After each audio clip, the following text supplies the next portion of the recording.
అనుదిన అరుణోదయ స్తుతి కార్యక్రమంలో అనుదినము మాతో కలిసి దేవుణ్ణి స్తుతిస్తున్న ప్రియ సహోదరి సహోదరులందరికీ మన రక్షకుడు ప్రభువైన యేసుక్రీస్తు నామములో వందనాలు తెలియజేస్తున్నాం. నేటి ఉదయకాలం ముందు మన స్తుతి అంశం కృప. 85వ కీర్తన 7వ వచనాన్ని చదువుకుందాం. యెహోవా, నీ కృప మాకు కనుపరచుము, నీ రక్షణ మాకు దయచేయము.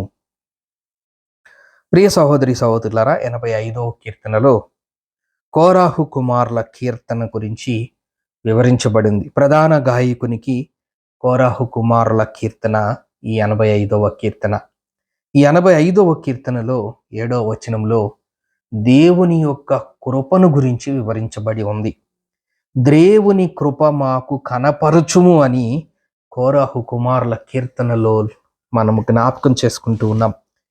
దానికన్నా వచనాలు మనం జ్ఞాపకం చేసుకుంటే మొదటి వచనంలో, యెహోవా, నీవు నీ దేశము ఎడల కటాక్షము చూపి ఉన్నావు, చెరుకుపోయిన యాకోబు సంతతిని నీవు వెనుకకు రప్పించి ఉన్నావు, నీ ప్రజల దోషమును పరిహరించి ఉన్నావు, వారి పాపమంతియు కప్పివేసి ఉన్నావు, నీ ఉగ్రత అంతయు మానివేసి ఉన్నావు.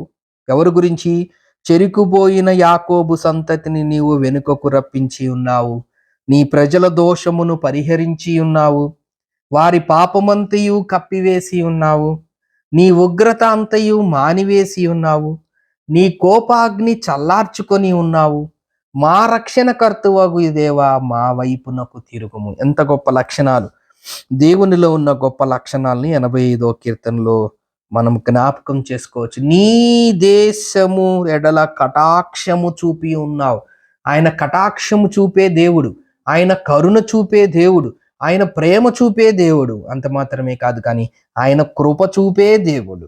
అదే మనం చదువుకున్నాం, కృప మాకు కనపరచుము, నీ కృప మాకు కనపరచుము. ఎందుకంటే నీవు కటాక్షం చూపే దేవుడవు, ఎందుకంటే నీవు ప్రజల దోషమును పరిహరించి ఉన్నావు, ఎందుకంటే నీవు పాపమంతయు, మేం చేసిన పాపమంతయు కప్పివేసి ఉన్నావు, ఎందుకంటే నా మీద నీ ఉగ్రత అంతయు మానివేసి ఉన్నావు, ఎందుకంటే నీ కోపాగ్ని చల్లార్చుకొని ఉన్నావు.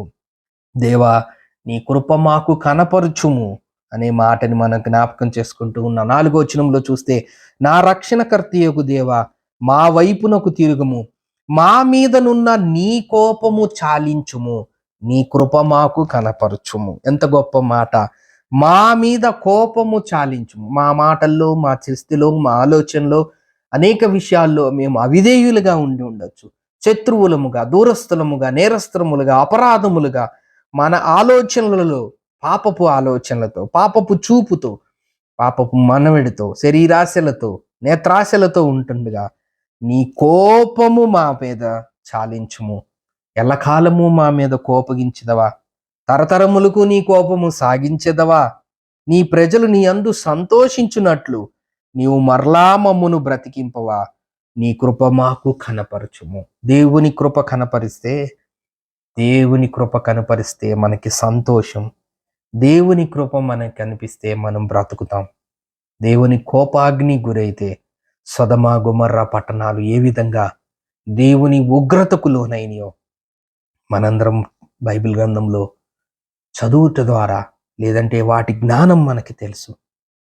దేవుని దృష్టిలో సొదొమ గొమొర్రా పట్టణాలు బహుపాపము చేసి ఉన్నాయి. దేవుని కోపాగ్నికి గురైనప్పుడు అగ్ని గంధకములతో ఆ పట్టణమును సర్వమును ఆయన శిక్షించినట్లుగా మనం చూస్తూ ఉన్నాం. నోవాహు దినముల్లో కూడా మనం జ్ఞాపకం చేసుకుంటే, జనులు తినుచు త్రాగుచు అమ్ముచు దేవునికి కోపాగ్ని పుట్టించిన సమయంలో జల ప్రళయము ద్వారా ఆయన శిక్షించాడు. ఇక్కడ కూడా మనం చదువుకుంటున్నాం, ఎల్లకాలం మా మీద కోపగించుదవా? తరతరములకు నీ కోపమును సాగించుదవా? నీ ప్రజలు నీ యందు సంతోషపడాలి అంటే నీ కృపను మాకు కనపరచుము. మేము బ్రతకాలి అంటే నీ కృప మాకు కనపరచుము. నీ రక్షణ మాకు దయచేయము. నీ కృప మాకు కనపరచుము, నీ రక్షణ మాకు దయచేయమన్నాడు. మనల్ని కూడా దేవుడు మన ఏడల రక్షణ కలిగి చేశాడు. మనకు రక్షింపబడ్డాం. ఉదయకాలం దేవుని వాక్యం వింటున్న ప్రియ సహోదరి సహోదరులారా, మనం అందరం రక్షింపబడ్డాం. నరకము నుంచి రక్షింపబడ్డాం, పాతాళం నుంచి రక్షింపబడ్డాం, పరలోకానికి అర్హులమయ్యాం. పరిశుద్ధులంగా అర్హులమయ్యాం. దేవుని బిడ్డలు మనం చెప్పుకునే స్థితిలో మనల్ని ఉంచాడు. కారణం ఆయన కృప మన పట్ల కనుపరుచుట ద్వారా, ఆయన కృప మన మీద చూపుట ద్వారా మనం రక్షణ పొందాం. రక్షింపబడిన మనము రక్షకుడైన కృపగల దేవుణ్ణి ఉదయకాలం మందు స్తుతిద్దాం. దేవుడి కొన్ని లేఖన భాగంలో మన కొరకు దీవించును గాక. ప్రేమగల తండ్రి, నమ్మకమైన మా దేవ, మాకు రక్షణ దయచేశారు. మీ కృపను కనుపరుచుట ద్వారా మాకు రక్షణ వచ్చింది. మమ్మల్ని రక్షించినందుకు మీ ఉచిత కృపకే మీకు స్తోత్ర వందనములు తెలియజేస్తూ యేసుక్రీస్తు నామమున స్తోత్రం చెల్లించి ప్రార్థన చేస్తున్నాం తండ్రి. ఆమేన్.